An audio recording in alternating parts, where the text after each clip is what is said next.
지금 여러분은 왜 그렇게 힘들고 불안한지 스스로에게 물어본 적 있나요? 돈이 없어서, 인정받지 못해서, 아니면 원하는 걸 이루지 못해서? 그렇다면 충격적인 사실 하나 알려드릴까요? 그 욕심, 그 집착이 여러분의 삶을 조금씩 망가뜨리고 있다는 겁니다. 오늘 저는 부처님의 가르침과 스토아 철학을 통해 우리가 왜 스스로를 고통 속에 밀어넣는지, 그리고 어떻게 그 굴레에서 벗어날 수 있는지 알려드리겠습니다. 지금 이 영상을 끝까지 보지 않으면 아마 여러분은 또다시 같은 문제로 괴로워할지도 모릅니다. 준비되셨나요?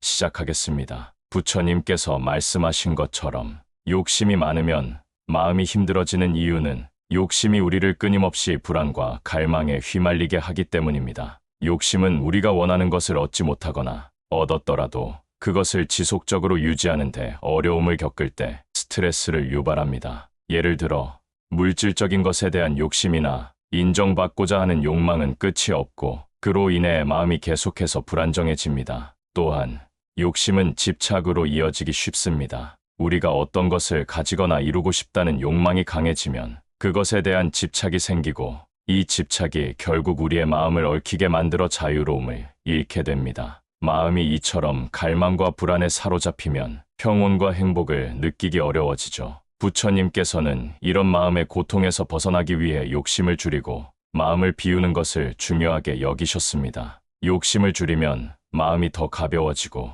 현재에 집중하며 평화를 찾을 수 있게 되죠. 욕심이 마음을 힘들게 하는 구체적인 사례로는 직장에서 승진을 원하는 경우를 생각할 수 있습니다. 직장에서 승진하고자 하는 욕심이 매우 강해졌다고 가정해 봅시다. 승진을 원하는 마음이 커지면 그 목표에만 집중하게 되고 그 외의 것들은 눈에 띄지 않게 됩니다. 만약 승진하지 못하면 실망하거나 다른 사람들과 비교하게 되어 더 큰 스트레스를 받게 되죠. 이럴 때 욕심이 마음을 얽어매어 불안감을 초래하게 됩니다. 이때 승진을 위한 노력은 계속할 수 있지만 결과에 대한 집착이 심해지면 마음이 점점 더 불편해지고 마음의 평온이 깨지게 됩니다. 승진을 위해 너무 애쓰고 그것이 이루어지지 않으면 자신감을 잃거나 자존감이 낮아지는 등 감정의 기복이 생깁니다. 결국 욕심 때문에 마음이 계속해서 힘들어지는 것입니다. 결국 욕심이 우리 마음을 얽어매어 불안과 고통을 초래하게 되는 이유는 그것이 결과에 집착하게 만들기 때문입니다. 그렇다면 부처님의 가르침은 단순히 욕심을 버리라는 말일까요? 사실 그보다는 욕심을 다스리고 집착에서 벗어나 목표를 건강하게 추구하는 방법을 제시하고 있습니다. 부처님의 가르침에서 말하는 것은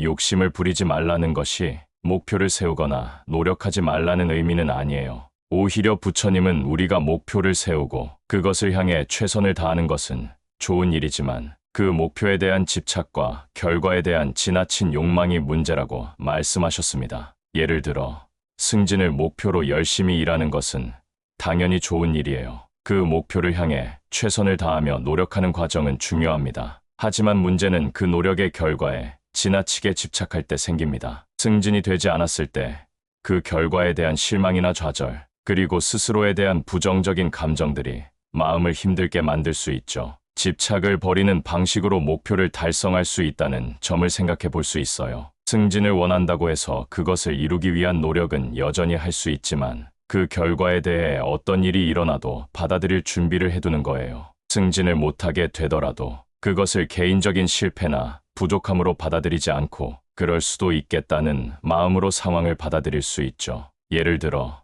승진을 목표로 최선을 다하되 그 결과가 어떻게 되든 자기 자신을 비난하거나 지나치게 불안해하지 않는 것이 중요해요. 승진이 되지 않으면 이번에는 다른 기회가 올 것이다. 내가 할 수 있는 최선을 다했으니 괜찮다는 마음을 가지면 마음의 평정을 유지할 수 있습니다. 이렇게 되면 스트레스도 줄어들고 오히려 더 긍정적이고 효율적으로 일할 수 있는 에너지를 가질 수 있겠죠. 결론적으로 부처님은 우리가 욕심을 부려 목표를 추구하는 것을 나쁘다고 하지 않아요. 하지만 목표에 대한 집착과 결과에 대한 과도한 욕망이 마음을 힘들게 만든다는 점을 강조하시고 그로 인해 생기는 불안을 줄이고 평온한 마음을 유지하라는 가르침을 주신 거예요. 여러분, 우리는 살아가면서 수많은 걱정과 스트레스 속에서 자신을 잃곤 합니다. 이때 중요한 질문을 하나 던져볼게요. 지금 내가 신경 쓰고 있는 일이 내가 통제할 수 있는 영역일까? 아니면 통제할 수 없는 영역일까? 스토아 철학에서는 인간의 삶을 통제 가능한 것과 통제할 수 없는 것으로 나눕니다.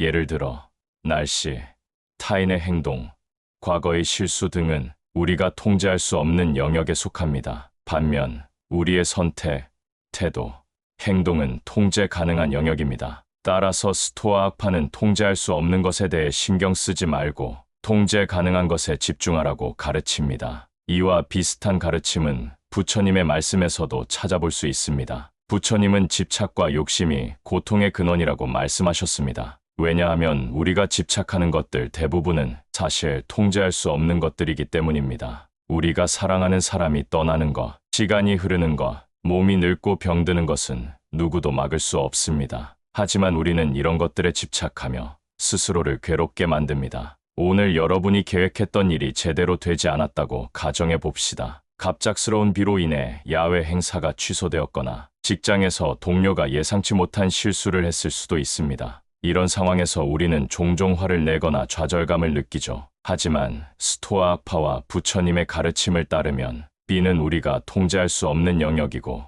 동료의 실수 역시 우리가 완전히 통제할 수 있는 것이 아닙니다. 우리가 통제할 수 있는 것은 단 하나, 바로 이런 상황을 대하는 우리의 태도입니다. 부처님은 무상무창의 가르침을 통해 세상 모든 것은 변한다고 하셨습니다. 변화를 막으려는 집착이 우리의 고통을 키운다고요. 스토아 철학도 마찬가지로 우리가 받아들일 수 없는 일에 저항할수록 더 큰 스트레스와 불행을 경험한다고 말합니다. 예를 들어 건강 문제를 생각해 볼까요? 나이가 들면서 몸이 예전 같지 않고 병원에 가는 일이 잦아질 수 있습니다. 하지만 나이 드는 것 자체는 우리가 막을 수 없는 일입니다. 대신 지금 건강을 지키기 위해 산책을 하거나 균형 잡힌 식사를 선택하는 것은 우리가 통제할 수 있는 영역입니다. 그러니 이제부터 우리가 해야 할 일은 간단합니다. 통제할 수 없는 것에 대해 신경을 끊고 통제 가능한 것에 집중하는 것입니다. 내 마음의 평화를 지키는 일, 나의 선택과 행동을 올바르게 하는 일이 바로 그것입니다. 다음에 여러분이 스트레스를 받는 상황에 직면했을 때 이렇게 자문해 보세요. 이 문제는 내가 통제할 수 있는가? 아니면 통제할 수 없는가? 그리고 통제할 수 없는 문제라면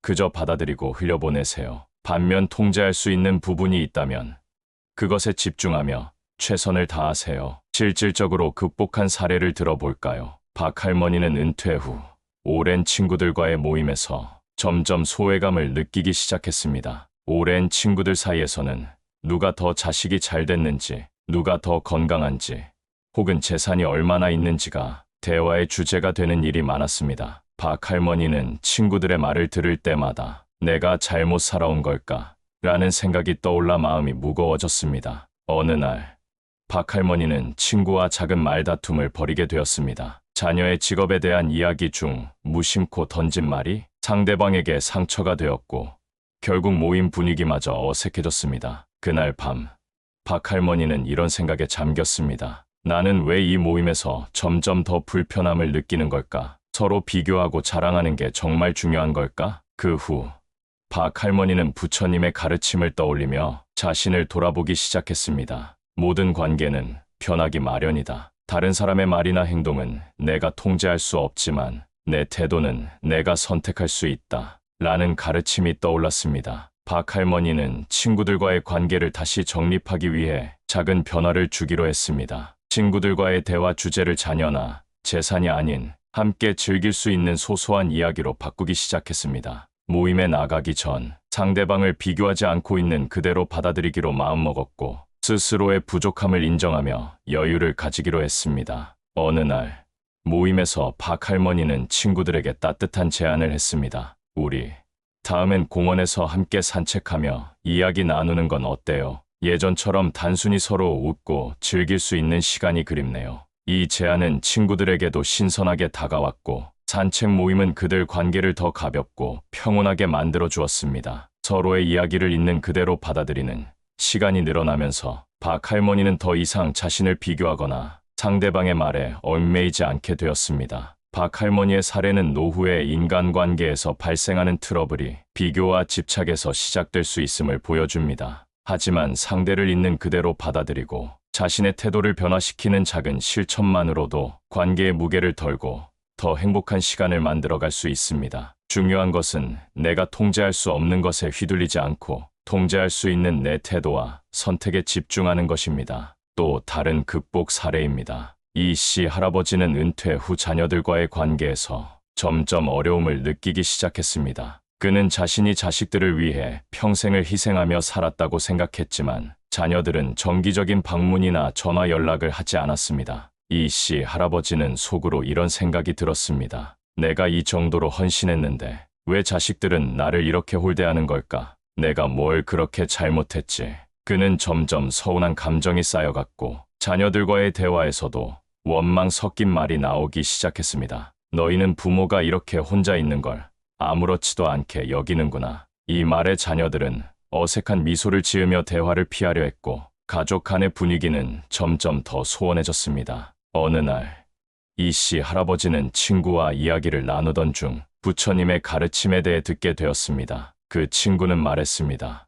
부처님께서는 우리가 집착을 버리고 상대방을 이해하는 마음을 가지는 것이 중요하다고 하셨지. 자식들이 항상 부모의 기대에 부응할 수는 없는 거야. 우리 세대와는 다른 삶을 살고 있으니까. 이 말을 듣고 이 씨 할아버지는 자신의 마음을 돌아보기 시작했습니다. 그는 자녀들과의 관계에서 자신의 기대가 너무 컸다는 것을 깨달았습니다. 자녀들에게 사랑을 주었지만 그 대가로 자녀들이 자신을 돌봐 주기를 바라는 마음이 있었던 겁니다. 이후 그는 자신의 기대를 내려놓기로 결심했습니다. 자녀들에게 사랑을 주는 방식도 바꿨습니다. 더 이상 원망의 말을 하지 않고 대신 자녀들이 편히 연락할 수 있는 환경을 만들기로 했습니다. 자녀들에게 이렇게 말했습니다. 내가 너희에게 바라는 건 딱 하나야. 너희가 행복했으면 좋겠어. 나는 잘 지내고 있으니 언제든 편할 때 연락하면 돼. 이 말을 들은 자녀들은 마음의 부담을 덜고 조금씩 먼저 연락을 하기 시작했습니다. 작은 대화에서 시작된 변화는 가족 간의 관계를 점점 더 따뜻하게 만들었습니다. 나중에는 손주들이 할아버지를 보러 오는 날이 더 많아졌고 이 씨 할아버지도 더 이상 외롭지 않았습니다. 이 씨 할아버지의 사례는 가족 관계에서 기대와 집착이 갈등의 원인이 될 수 있음을 보여줍니다. 하지만 자신의 마음을 돌아보고 상대방을 있는 그대로 받아들이면 관계가 더 유연하고 따뜻해질 수 있습니다. 중요한 것은 내가 줄 수 있는 사랑의 방식을 바꾸고 조건 없는 마음으로 상대를 대하는 것입니다. 여러분, 우리 삶에서 욕심과 집착은 때로는 힘이 되지만 그보다 더 큰 고통을 가져다 주기도 합니다. 오늘 우리가 살펴본 사례들처럼 삶의 문제를 해결하는 첫걸음은 바로 자신의 마음을 돌아보는 데서 시작됩니다. 우리가 통제할 수 없는 것에 얽매이지 않고 통제할 수 있는 것에 집중하며 욕심을 줄이고 상대를 있는 그대로 받아들일 때 비로소 마음의 평화가 찾아옵니다. 부처님의 가르침과 스토아 철학은 우리에게 아주 중요한 메시지를 전합니다. 삶의 평화는 외부 환경이 아니라 우리의 태도와 마음가짐에서 온다. 지금 이 순간 여러분이 짊어지고 있는 마음의 짐은 무엇인가요? 그 짐을 잠시 내려놓고 자신에게 이렇게 물어보세요. 이것이 정말 나를 행복하게 만드는 것일까? 여러분의 삶이 조금 더 가볍고 조금 더 평온해지기를 바랍니다. 오늘의 이야기가 여러분에게 작은 위로와 깨달음이 되었기를 바라며 끝까지 함께해 주셔서 감사합니다. 영상이 유익하셨다면 구독과 좋아요, 그리고 알림 설정으로 여러분의 마음을 가볍게 하는 더 많은 이야기를 함께해 주세요. 여러분의 평화를 응원하며 마무리하겠습니다. 감사합니다.